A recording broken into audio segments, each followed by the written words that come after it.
méthode de Singapour pour les maths, la technique opératoire de la soustraction est présentée de manière analogue à celle de l'addition. Les élèves manipulent beaucoup les cubes. Lorsqu'on leur demande de réaliser l'addition 25 plus 17, ils échangent 10 petites unités contre une dizaine.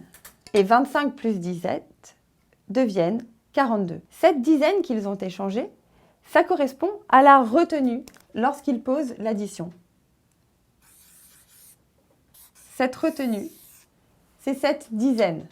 La technique opératoire de la soustraction va être analogue à celle de l'addition. Lorsqu'on va demander aux élèves de soustraire 17 à 42, ils vont commencer par manipuler, comme ils le font toujours dans la méthode de Singapour, des petits cubes. 42, ils vont se rendre compte que c'est impossible d'enlever 17 car on n'a pas cette unité. Pour avoir cette unité, ils vont donc échanger une dizaine contre 10 unités. Ici, ils ont toujours 42. 42 moins 17 est désormais faisable. Ici, on enlève 10, puis on enlève 7. Ici, nous avons 17 et ici, nous avons le résultat de 42 moins 17. 42 moins 17 égale 25. Cet échange va être représenté d'une manière très différente de la méthode traditionnelle dans la méthode de Singapour. Si nous avons 42 moins 17, nous allons donc échanger une dizaine contre 10 unités.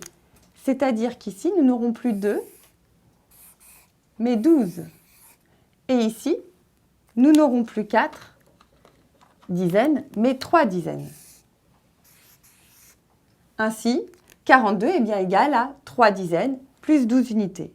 Et là, nous pouvons procéder à la soustraction sans aucune difficulté. 12 moins 7, c'est bien égal à 5. 3 moins 1, c'est bien égal à 2. 42 moins 17 égale 25. C'est quand même beaucoup plus facile avec la méthode de Singapour. Retrouvez d'autres exercices dans le hors-série du point sur la méthode de Singapour pour repousser vos limites mathématiques.